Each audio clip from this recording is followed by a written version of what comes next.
Okay, we're on Sanhedrin, Perik Yud, Mishnah Daled, fourth Mishnah. In the 10th chapter, Masechah Sanhedrin, the last Mishnayot in this chapter are going to talk about the people of Anshe Ir Hanidachat. Nidachat is a drawn city. Nidach is like a condemned city. Anshe Ir Nidachat is a condemned city. So first we're going to talk about what is a condemned city, and then we're going to talk about some of the rules of it. The Chazal are going to basically, these Mishnayot turn into like drashot of Sukkim, which is a little unusual for Mishnah, but sometimes it happens. So what is that drawn city? We're now in Dvarim Perek Yud Gimel, okay, and we're talking about different types of idolatry. So the Torah says the following: If you find in one of your cities, which the Lord your God gives you to dwell there, Yatsu anashim b'nei Belial mikir becha. B'nei Belial, base fellows, b'nei Belial are wanton or abandoned or terrible people. But came mikir becha, from your midst. Vayadichu et yoshvei Iram. Vayadichu means they have drawn away. They have like lahatiach is to sort of condemn them in a sense. Saying, and what do? They basically convince the people. They try to convince the people. They do convince the people to say, let's go worship idols. You looked into it well, and this has been done. You should destroy the city by the sword. We're going to see by the sword, so that's hereg, for the purposes of our Mishnah. You shall utterly destroy everything by the sword, meaning even the animals. You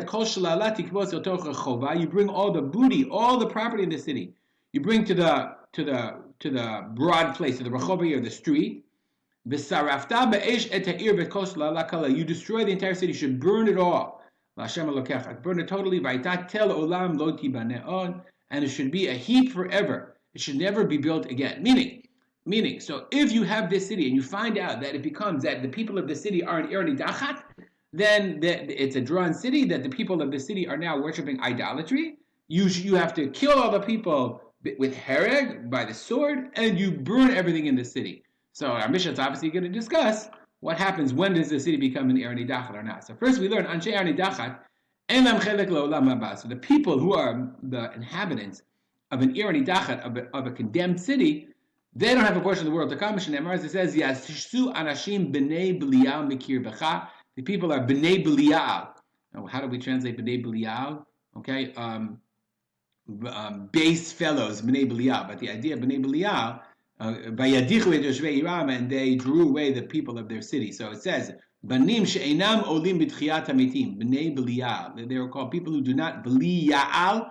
That's how they were learned out. Beli, without Ya'al, without going up. Einam olim b'tchiyat hametim v'nidachim k'madichim, and they are like madichim. They are nidach. They are pushed away. That's how we know they don't have a place in the world to come. Ve'einam now the Mishnah is going to turn its attention to the halachot of Hanidachat. Ve'einam naragim adshu midichea me'otah ha'ir u'me'otah shevet, and they're not hereg, meaning they worship idols. That's idolatry. That's skila. They don't get hereg. They don't get by the sword until the midichea, until the people who are drawing people away, until the convincers are me'otah ha'ir. They have to be from that city. U'me'otoh shevet. They have to be from that tribe. Let's go back to the psukim for a second, because it says Yatsu anashim b'nei Belial mikir becha. So they have to come from your midst. What is your midst? From your tribe. And how do they become? They have to become Hanidachat when the majority of the city has become convinced to worship idolatry. Anashim, it has to be men who are Anshe Belial. Okay? Hidichu anashim uktanim. But if they were convinced, if they were drawn to idolatry by women or minors, Oshu dach miuta, or a minority of the city was drawn away, Oshayu madicheh chutzala. Okay, or the people who are doing the convincing are from outside the city; they came from outside; they're outsiders. Then we treat the people who worshipped idols like individuals that are punished for avodah zarah.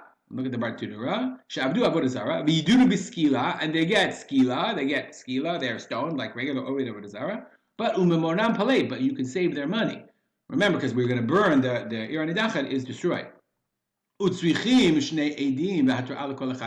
to have two witnesses and a warning for each individual person, and you're collecting them, and and as you go along, say, okay, put them on the side. Hold on 1 second. We got a problem here. If it's 1 or 2 people, then we punish 1 or 2 people. But if it's like a whole city, we start seeing more and more people, then we're like, okay, you hold on, we'll put you on the side, we'll judge you for each one. Bartanura. Shayim Rubin Bati Adin, they had all these courts. All the people who we found, they worshipped idolatry with Adin, with testimony and Hatra'ah. Mafrishinotam, we put them aside. Are they the majority of the city or not? If they were, then Mevi'inotam the Beit Din Agadol, then we bring them all to the Beit Din Yerushalayim. The Gomrim Dinam Sham, and then we finish their judgment there. And then they execute them with the sword, umamonam aved, and their money is lost.